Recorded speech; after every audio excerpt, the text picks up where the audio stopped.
What's up, everyone? Welcome to the Same Philly Sports History for May 19th, 2024. I'm your host, Jim Montgomery. Welcome to a Sunday edition of the podcast. Back at home in the home office. Vacation is over. Back to work tomorrow. It's a nice little short week heading into Memorial Day, so we'll take it.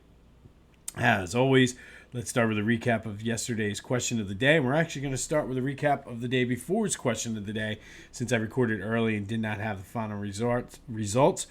On Friday, I asked you, what is the Phillies' biggest need going into the trade deadline? Obviously, it being super, super early.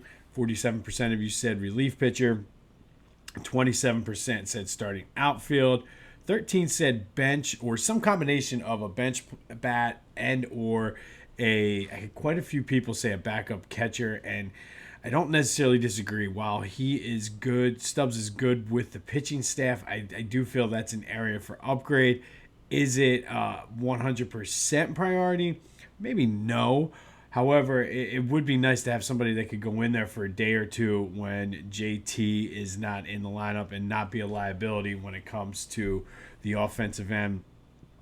Quite a few fans said stand pat and just let it go. I don't know. I mean, obviously they could be constructed, but this team reminds me a lot of that 93 team where you don't want to upset things too much, but we know Kevin Stocker came in. They traded for Don Paul and Doug West, I believe. So there are some things out there. And then one knucklehead said for two players on the Braves to get hurt. Obviously, that was a Mets fan, though. All right, yesterday I asked you who was your favorite 07 to 2011 Philly, and it was a tie, as I kind of suspected, between J-Roll and Chase. I had a couple votes for Chooch as well.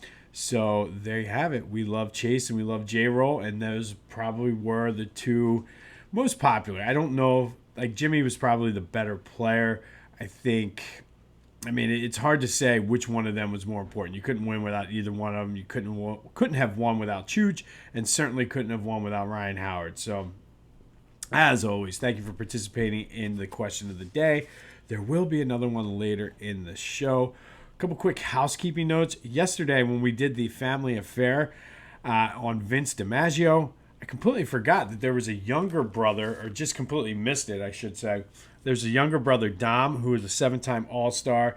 He's in the Red Sox Hall of Fame. So when it comes to the DiMaggio family, Phillies had the wrong brother on two different levels. If they had Dom DiMaggio, it would not have been would have still been the wrong brother.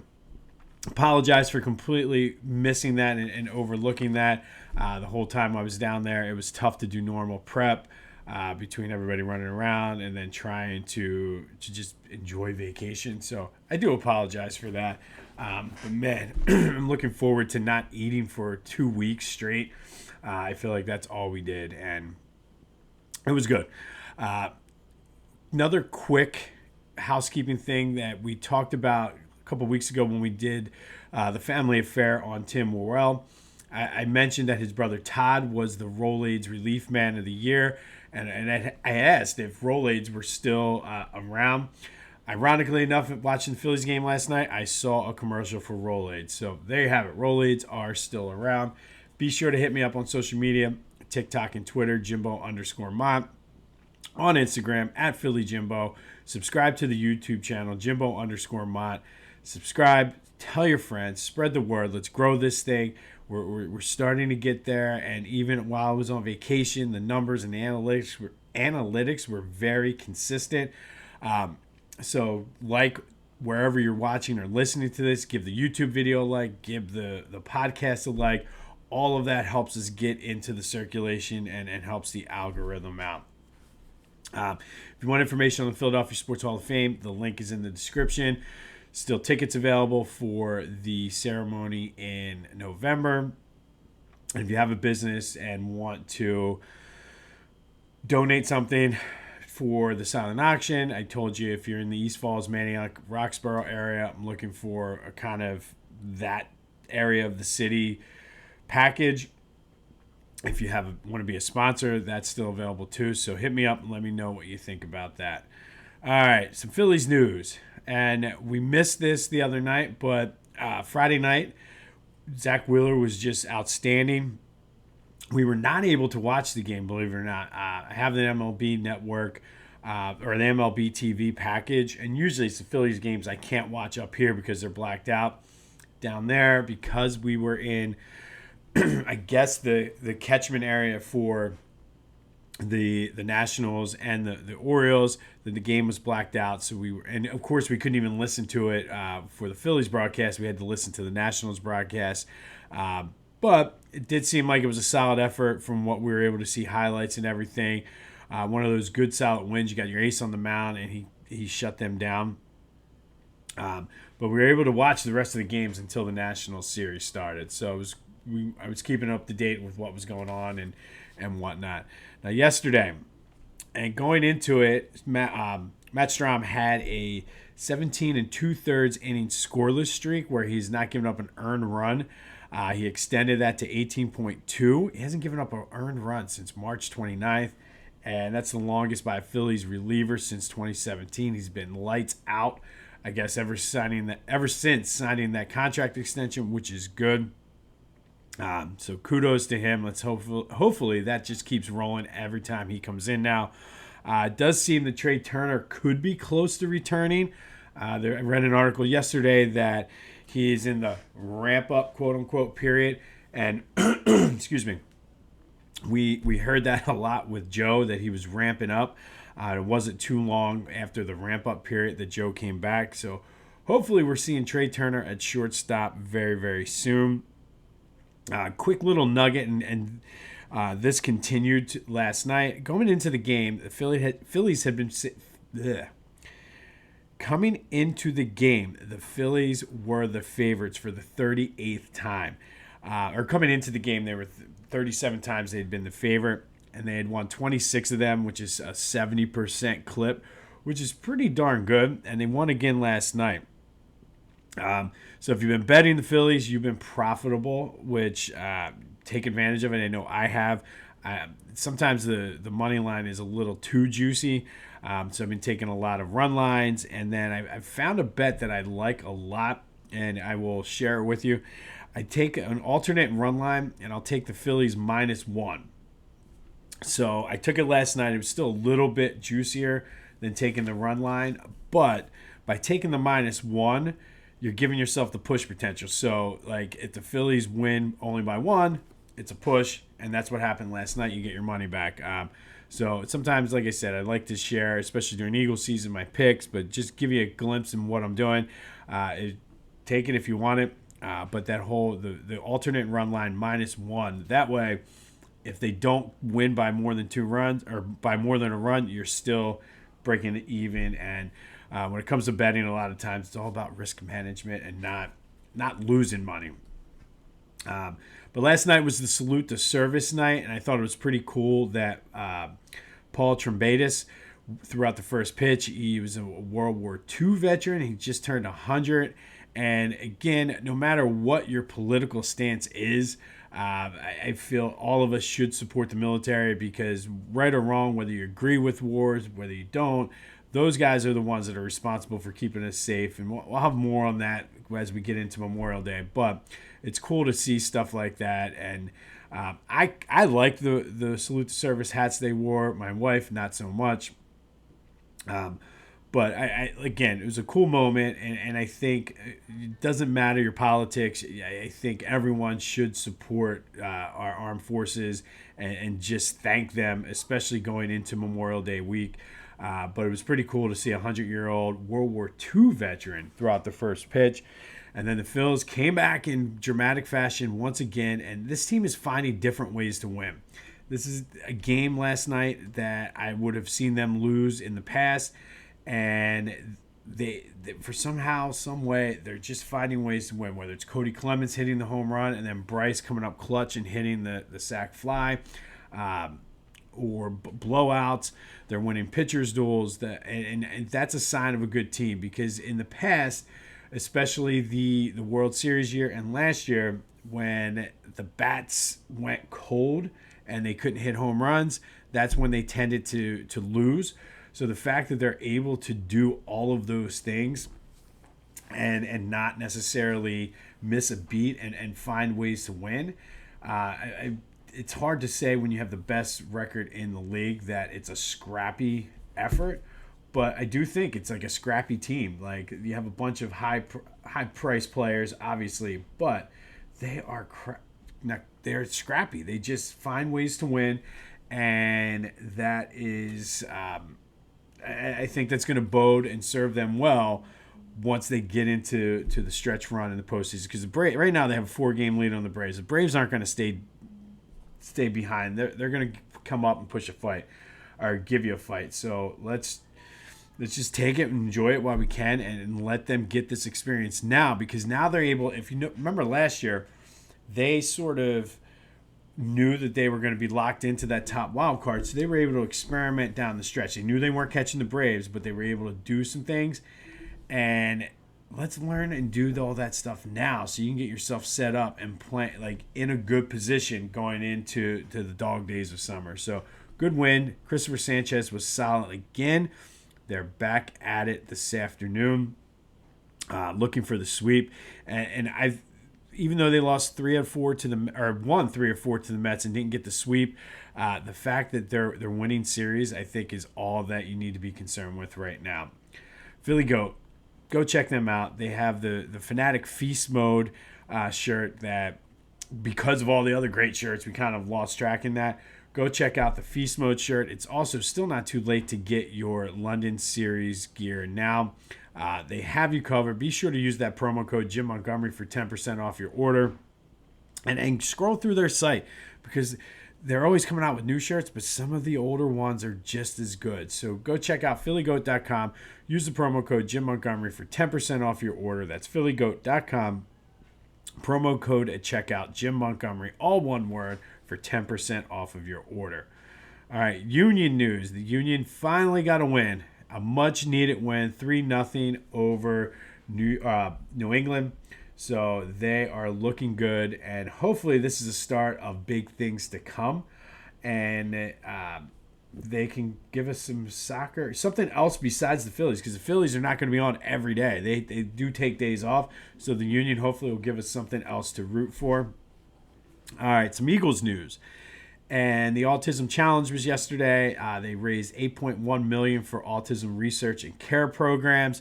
I'm a big believer. I have a friend whose son is autistic, and this is a great thing that the Eagles have done over the years. And I mean, say what you want sometimes about what the Eagles do and Jeffrey Lurie and everything, but this is a great program and a great charity push that they do for that. And it's all about acceptance versus awareness. I think there for a while it was like autism awareness, make people aware of what's going on.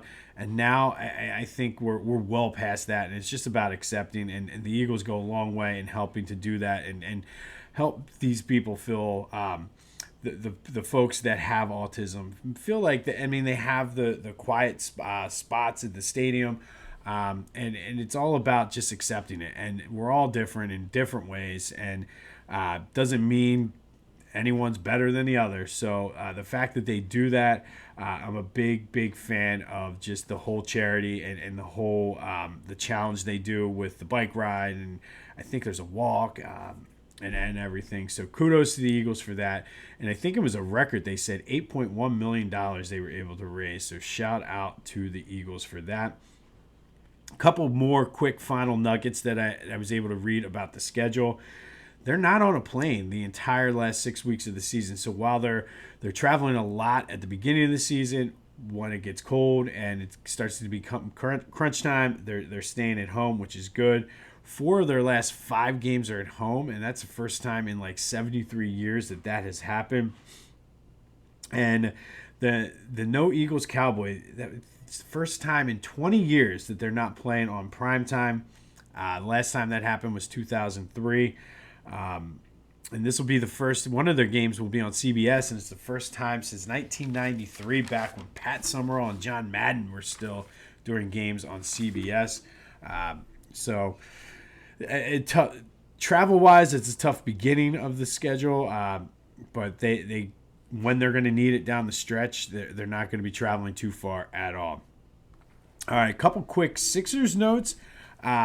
Or I should say one quick Sixer note. It did seem as though I read a couple different places that DeAnthony Melton might be too much for the Sixers to bring back because of all the other needs they have.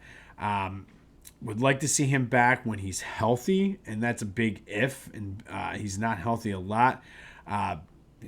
He's great, and he's exactly what they need. Somebody who can shoot the three, somebody who can play defense, and like prototypical. That's what they need.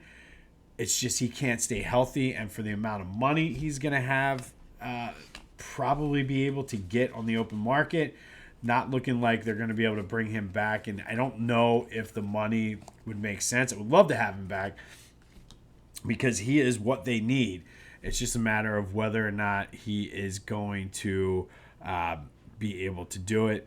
But be sure to check out my boys at the Clashing Conferences, wherever you get your podcast, as well as on YouTube. It's do or die for the Knicks tonight, and I will be hardcore rooting for the Pacers after what they did in Indiana. I think this is when it finally all catches up to the Knicks, and they finally go packing, but we'll see. All right, today we got two quick ones today, and both are from the 70s. On May 19th, 1974, the Flyers won 1-0 over the Bruins to win their first of two straight Stanley Cups. Rick McLeish scored the only goal on a power play in the first period, and that was all Bernie Parent needed as he saved all 30 shots that the Bruins put on him. He did go on to win the Conn Smythe Trophy that year for the MVP of the playoffs, an award he would win again the next year. And I thought this was an interesting stat. He started 73 of the Flyers' 82 games that year. Like, that is just insanity if you think about that, plus the playoff run. But this team, it was the culmination of just all of the moves and everything that really started to change the attitude of this team in the season before. The season before is when they got that Broad Street Bully moniker, and when they really started to be that dominant, intimidating force. They would win it the next year. Still waiting for number 3, though. I do think it will be soon. I like the direction that they're heading. I like what's about to go down.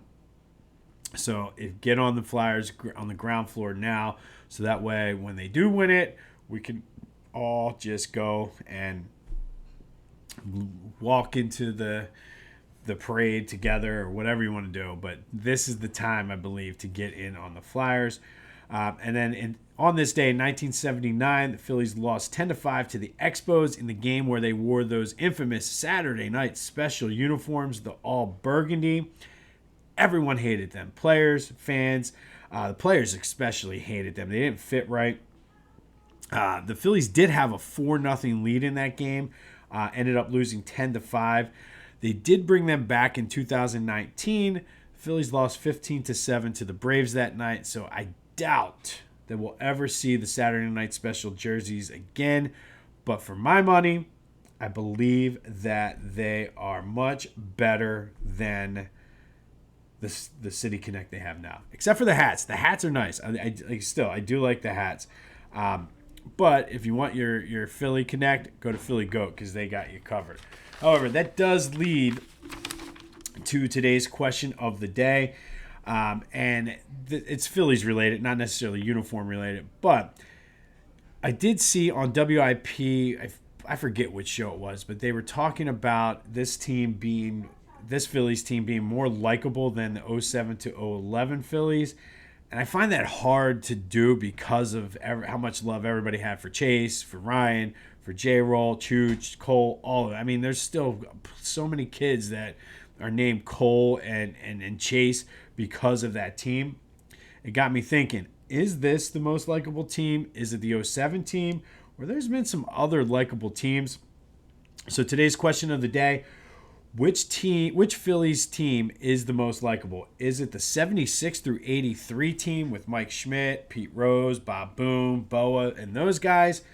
Is it the 93 team with Kruk, Dalton, Dykstra, those guys, the 07 to 11 Phillies? Or is it this current iteration of the Phillies from, say, 22 on? Let me know what you think. 267-495-8531. Get you in on the Back to the Future voice and text line. Which Phillies team is more likable? The 76 through 83 team, the 93 team, the 07 through 11 team, or this current 22 till now team? I think you're going to see a lot of folks, depending upon their age range, on what we're going to see for this. And I do think the 93 team is an outlier, but I'm anxious to see where this falls. So let me know what you think. 267-495-8531 on the Back to the Future voice and text line. Send a voicemail, send a text message, whatever you got to do. Hit me up on the socials as well.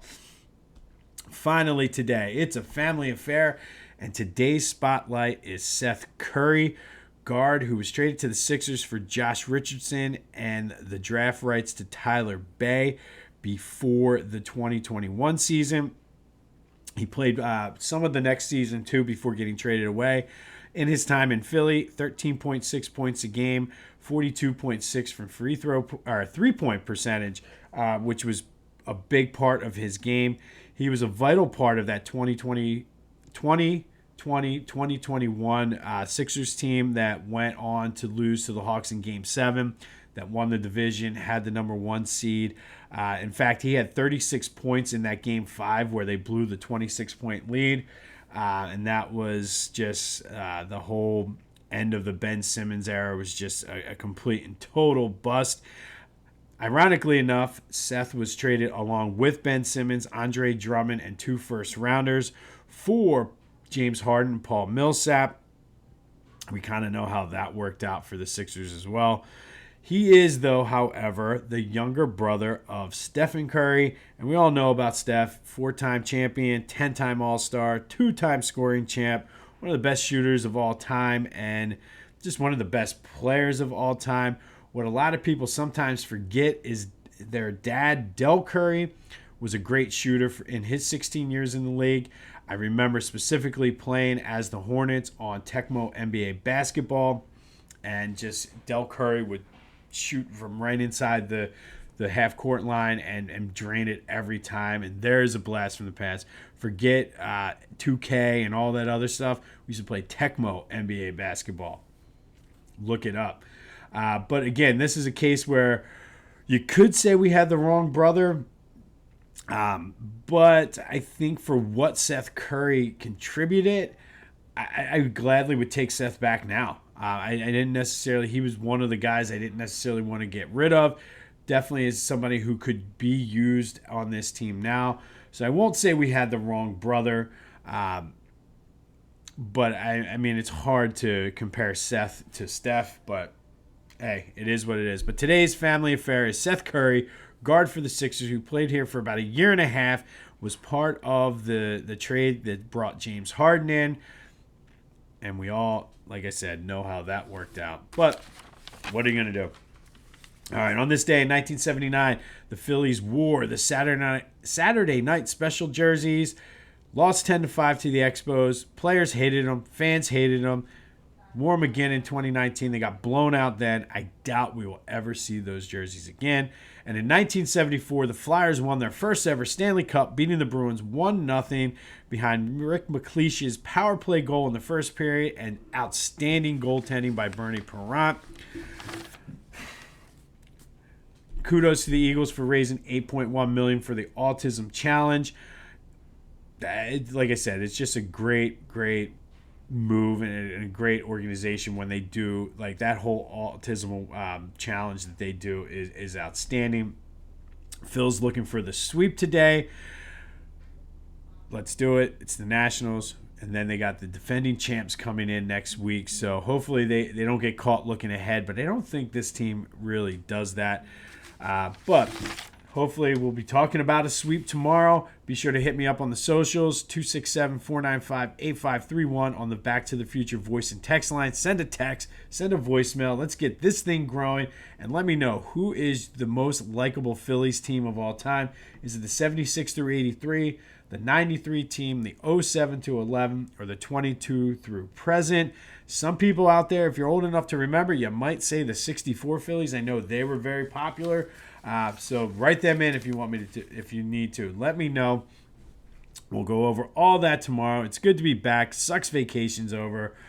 The grass looks like a jungle, and it's too wet to mow right now, and it's too long.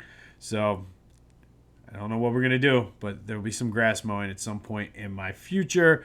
Go have yourselves a Sunday. This has been This Day in Philly Sports History. My name is Jim Montgomery, and until next time, I'll see you when I see you.